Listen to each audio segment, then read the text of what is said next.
সন্ধ্যাবেলা প্রত্যেকটা পরিবারে কিছু না কিছু খাইতে মন চাই, ওইরকম আমাদের পরিবারটাও। সন্ধ্যা হইতে না হইতে আমারই মনটা কই যে আজকে সন্ধ্যাবেলায় কি নাস্তা রেডি করবো। তো শরীরটা যেহেতু বেশি একটা ভালো না, ঝটফট উপকরণ দিয়ে শর্টকাট যেটা রান্না করা যায় ওইটাই আজকে বানায়া ফেলবো। তো কি বানাবো আজকে, দিক দিয়ে একটা ডিমও ভাঙ্গিয়া গুড়াই নিতাছি, তাইলে চলেন দেখা যাক। আসসালামু আলাইকুম সবাইকে, কেমন আছেন সবাই? আশা করি সবাই ভালো আছেন। আমি তাইবা লাইফস্টাইল থেকে আবারও চলে আসলাম নতুন একটা ভিডিও নিয়ে। শীতের সন্ধ্যায় যদি একটু ফয়া ফয়া কোনো কিছু খাওয়া যায় ওইটার মজাই কিন্তু আলাদা হয়। তো এদিক দিয়ে কর্নফ্লাওয়ারও খুললা রেডি কইরা নিতাছি। তো সবকিছু যদি আগে আগে রেডি কইরা নেওয়াও তাইলে কিন্তু রান্না করতে বেশি একটা সময় লাগে না, এটা আমরা সবাই জানি। তো এর জন্য আমি এদিক দিয়ে সবকিছু আগে রেডি কইরা নিতেছি, তারপর ঝটপট ভাবে রান্না কইরা ফেলবো। ছেলে মেয়েরা সন্ধ্যাবেলায় সবাই লেখাপড়াতে ব্যস্ত, যেহেতু পরীক্ষা, এখনো তো পরীক্ষা শেষ হয়েছে না। কোন কোন আপুদের ছেলে মেয়েদের পরীক্ষা শেষ হয়ে গেছে অবশ্যই কমেন্ট কইরা জানাইবেন। এই দিক দিয়ে আমি কর্নফ্লাওয়ারটাও গুইল্লা নিছি দেখছেন। আর এই যে শর্টকাট ভাবে আজকে আমি স্যুপ রান্না করবো। আমি বেশিরভাগ সময় এই স্যুপের প্যাকেট গুলারে ঘরে আইনা রাখি, এইগুলার মধ্যে কিন্তু অনেক ফ্লেভারের স্যুপের প্যাকেট পাওয়া যায়। তো সবগুলা এক একটা কইরা নিয়ে আসি। আমার সব উপকরণ কিন্তু একদম রেডি। তো এদিক দিয়ে চুলার মধ্যে আমি পাতিলাও বসাই দিলাম, আর এর মধ্যে 2 কাপ পানিও দিয়ে দিলাম। আরে 2 কাপ না 3 কাপ পানি দিলাম। তারপর এই যে কর্নফ্লাওয়ারের প্যাকেটটা ছিঁড়া নিলাম, আর এইটা এখন এইটার মধ্যে ঢাইলা দিমু।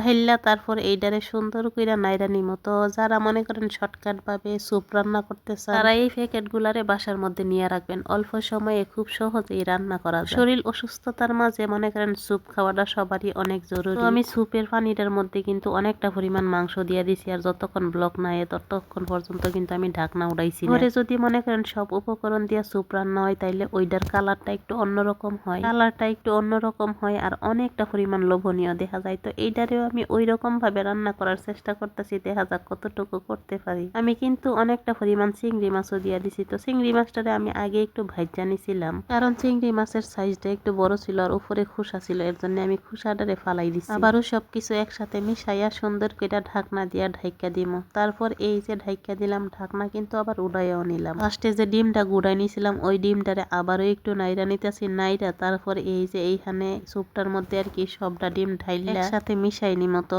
এই যে আমি ঢালতেছি, এইটা কিন্তু সাথে সাথে ঢাইলা লাড়া দেওয়া লাগবে। যদি ঢালার সাথে সাথে লাড়া না দেন তাইলে কিন্তু সবটা ডিম একসাথে জমাট বাঁধতে যাইব, একদম দলা ফাঁকাই যাইব আর কি। আমি কিন্তু ঢালার সাথে সাথেই নাইরা নাইছি, যে কারণে এই যে দেখছেন সাবা সাবা হইছে, কোনোটাই মনে করেন একদম জমাট বাঁধছে না বা একসাথে লাগছেও না। এখন দিয়া দিব অল্প পরিমাণের সস। আমি আবার কেন জানি রান্না করার সময় যে সসটা ব্যবহার করি ওইটা খাইতে পারি না। মনে করেন এই যে স্যুপের মধ্যে সসটা দিলাম, এইটার মধ্যে একটা গন্ধ, কিরকম গন্ধ যে বাইরে। তো আমি এই দিক দিয়ে কর্নফ্লাওয়ারটাও ঢাইলা নিতেছি, এইটারেও সুন্দর করে ঢাইলা একদম একসাথে মিশাই নিমো। এর সাথে সাথে হইব কি তা একেবারে স্যুপটা না ঘন হইয়া যাইব। তো আমার স্যুপ রান্নাটা কিন্তু একদম রেডি হয়ে গেছে। আমি বেশি একটা রান্না করতে পারি না, তারপরও আপারা বলবেন কিরকম হয়েছে। যদি না হয় তাইলে অবশ্যই কমেন্ট করে বলবেন। আর আমি কিন্তু কোনো মরিচের ফাঁকি ব্যবহার করছি না, কারণ আমার ঘরে 2 জন সদস্য আছে, বড় মানুষ যারা আছে তাদের বাড়ির মধ্যে মরিচ কুচি দিয়ে দিই। আমার ভিডিওটা কিরকম হয়েছে, স্যুপ রান্নাটা কিরকম হয়েছে অবশ্যই কমেন্ট করে বলবেন। ভালো থাকবেন সবাই, আজকে এতটুকুই, আল্লাহ হাফেজ।